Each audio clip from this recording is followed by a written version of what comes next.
va a regresar al dominio de la nación por seguridad nacional y por interés público. Y es completamente constitucional y legal.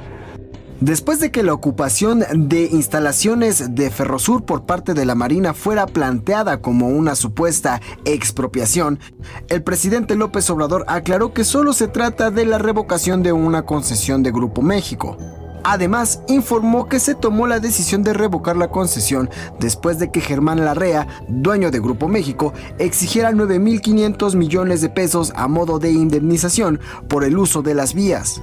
Y vienen con una propuesta de que querían que les pagáramos 9.500 millones de pesos. Pues así ya no se puede. El mandatario explicó que la revocación de la concesión, que estaba bajo el control de Grupo México desde 1998 y que hoy forma parte del proyecto del corredor transísmico, es un acto completamente legal y constitucional. En ese sentido, la semana pasada se publicó en el Diario Oficial de la Federación el decreto mediante el cual se retiraba la concesión a Grupo México en 3 tramos que corren de Medias Aguas a Coatzacoalcos, de Ibueras a Manitlán y de El Chapo a Coatzacoalcos respectivamente. Decidimos proteger todas las obras y hacer uso de nuestras facultades legales, porque no estamos actuando de manera autoritaria, estamos actuando de conformidad con la Constitución y las leyes. Por su parte, y a pesar de la postura inicial de Grupo México y Germán Larrea, el mandatario confió en que se logrará llegar a un acuerdo para acordar una indemnización justa. Además, puntualizó que pese a la revocación de la concesión, los trenes de Ferrobús podrán seguir haciendo uso de las vías. Siguen pasando los trenes de Grupo México, eso también hay que informarlo, siguen entrando sin problema. Si actuó la Marina es para cuidar que no haya un sabotaje y que nos culpen. Estas acciones buscan agilizar la construcción del corredor transísmico y evitar que en el futuro se intente privatizar. Pues dice, se expropió. ¿Qué se expropia? Lo que es propiedad privada. Es muy distinto el recuperar una concesión que es de la nación. Informe Capital. Bueno, pues ahí teníamos esta nota de nuestro compañero Ángel, justamente de lo que habló el presidente López Obrador de estas expropiaciones a Grupo México. Y para que nos dé a detalle y también nos disipe algunas dudas, tenemos ya con nosotros esta noche a Víctor Aramburu. Él es consultor especialista en políticas públicas y, por supuesto, es colaborador de aquí, de nuestra casa Informe Capital. ¿Cómo estás, Víctor? Muy buena noche. Muy buenas noches, Alejandro, y un saludo también a tu audiencia. Muchísimas gracias. Oye, pues es un tema que básicamente pues ha dado mucho de qué hablar en los medios de comunicación porque pues se le acusa casi al gobierno de estar quitando propiedades que básicamente no pertenece a los empresarios, sino a las empresas, sino que se trata de concesiones. Antes de entrar a detalle, me gustaría que nos hicieras pues esta diferencia entre expropiación y concesiones. Pues mira, ahí el artículo 27 es muy claro y básicamente fue algo que no pudieron modificar los gobiernos neoliberales y pues porque prácticamente de eso se trató en buena medida la Revolución Mexicana, ¿no? Si hubieran revocado lo que dice el artículo 27, pues básicamente más allá de lo contrarrevolucionarios que fueran, pues hubieran acabado con todo este legado, ¿no? Y lo que dice el primer párrafo es muy claro. Dice, la propiedad de las tierras y aguas comprendidas dentro de los límites del territorio nacional corresponde originalmente a la nación, la cual ha tenido y tiene el derecho de transmitir el dominio de ellas a los particulares, constituyendo la propiedad privada. Y esto es algo, este principio de la propiedad original de la nación, pues en realidad viene desde el derecho colonial. O sea, claro, si nos acordamos que se pagaba el quinto real, ¿no?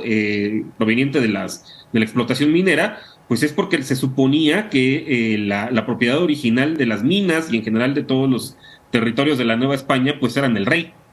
Entonces, ese mismo concepto después se modifica con la llegada particularmente de Porfirio Díaz, pero aún dentro de Porfirio Díaz también el crecimiento de los ferrocarriles fue a partir de concesiones, es decir, tenían una temporalidad de casi un siglo, pero no implicaba que eran propiedad exclusiva de quien estaba obteniendo esa concesión. Es decir, El Estado en este caso lo que hace es otorgar permisos como tal, pues para explotar un determinado territorio, pero que como vimos, y dice el artículo 27, pertenece originalmente a la nación. Y ahí pues pueden haber diferentes modalidades de propiedad. Hay que recordar que en México no solamente existe la propiedad privada, existe la propiedad comunal, de, por ejemplo, como los ejidos, existe la propiedad federal, ¿no? De algunos terrenos, como por ejemplo el que se utilizó para el Aeropuerto Internacional Felipe Ángeles, pues eran terrenos de propiedad federal. Entonces hay diversos tipos de propiedades en México, no exclusivamente la propiedad privada, pero todo parte de un orden que pues pertenece originalmente a la Constitución, a la nación. Claro, y justamente, como bien lo recuerdas haciendo historia, pues uno de los grandes momentos históricos fue la expropiación petrolera, que justamente se utilizaron pues estos grandes avances en pro pues de los mexicanos, ¿no? Esto es el beneficio de obras sociales y de infraestructura en beneficio de los mexicanos. Ahora, ¿en qué momento crees que se haya convertido el tema de la expropiación en un tema pues tabú y que por algunos no es bien visto? Así es, mira, todos los gobiernos del mundo hacen expropiaciones, ¿eh? O sea, sean capitalistas, sean los gobiernos que anteriormente fueran comunistas, etcétera, todas hacen expropiaciones. Ahora, hay una diferencia, la propia palabra expropiación no es, vamos, la diferenciamos de lo que es confiscar. Cuando a ti te confiscan algo, no te dan ninguna indemnización.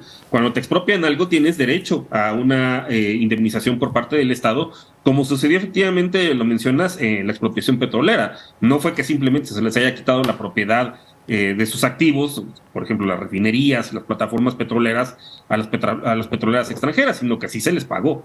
Se les pagó más adelante, y muchas veces los conflictos vienen pues en cuánto es lo que te tienen que pagar. Hay que recordar, por ejemplo, que Vicente Fox también expropió los terrenos donde se iba a construir el otro aeropuerto, el de Atenco, y generó todo un conflicto social, incluso con muertos y mujeres violadas por parte de la Policía Federal y de la Policía Estatal cuando Enrique Peña Nieto era gobernador, porque por el acuerdo del pago, o sea, Vicente Fox se los quería pagar a valor catastral, que como pues, cualquiera que haya visto su recibo del predial, siempre es mucho más bajo del valor de mercado. En este caso, la ley de expropiación, que además justamente no es una expropiación esto, otra figura legal que comprende es la ocupación temporal, y de hecho eso es de lo que se trata. Si uno lee el decreto, no habla de expropiación, habla de ocupación temporal, y es muy clara la ley de expropiación, dice que se tiene que pagar precisamente para que no sea una confiscación a precios de mercado. Claro. ¿Cuándo se volvió tabú? Pues justamente con el fundamentalismo neoliberal, ¿no? Cuando empiezan todas estas modificaciones a partir del sexenio de Carlos Salinas, pues se consagra la propiedad privada como si fuera la única existente y la que diera los mejores resultados en términos del usufructo, ¿no? De algún recurso o bien que originalmente es propiedad de la nación. Pero no es así. O sea, si vemos, como ya lo comenté, hay diferentes tipos de propiedad en México, y no solamente en México, sino en el mundo. Y todos los gobiernos expropian, o sea, de los diferentes órdenes, ¿no? O sea, tanto federales como estatales, como municipales. Vamos, si no, no habría caminos, no habría obras de infraestructura de aguas, ¿no? O sea, muchas veces tiene que recurrir a la ocupación temporal o de plano a la expropiación de este tipo de bienes, o incluso una modalidad más suave, digámoslo así, pues es la limitación de derechos, que en este caso una figura intermedia a la cual se recurrió fue la ocupación temporal. Claro, y por supuesto, bien lo decías ahorita en periodos neoliberales, con el proyecto, recuerdo, de Enrique Peña Nieto, que se expropiaba las tierras a favor de petroleras extranjeras. ¿Cuál sería entonces la diferencia entre la expropiación de tiempos neoliberales a la expropiación de pues, la Cuarta Transformación? Sí, efectivamente, digo, está el caso de los ingenios azucareros en tiempos de Vicente Fox, ¿no? Que se expropiaron los ingenios azucareros, y recuerdo por ahí que había algunas personas confundidas de izquierda incluso, que decían que lo estaba haciendo pues como un acto, ¿no? De recuperar la soberanía sobre esos ingenios. Y pues en realidad hay que recordar sus antecedentes. El señor trabajaba para la Coca-Cola, pues más bien lo hizo para sus patrones. Y así se ha hecho con diversos terrenos. Comentaba también el caso de los terrenos de Atenco, efectivamente, como tú mencionas, también las plataformas petroleras, que ya comentó el presidente, claro, que esas concesiones, que son concesiones, hay que recordarlo, o sea, la propiedad se mantiene dentro del Estado, pues no se van a alterar en ese sentido.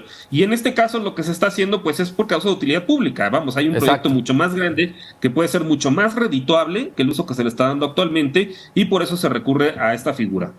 Claro, exactamente, es pues una expropiación en beneficio del bien común y social con estas nuevas estructuras que bueno, pues es en beneficio de los mexicanos. Víctor Aramburu, te agradezco mucho y que pases excelente noche lluviosa, por cierto. Gracias, Alejandro, igualmente, y pues un saludo a tu audiencia. Te abrazo a la distancia. Cuídate mucho. Buenas noches.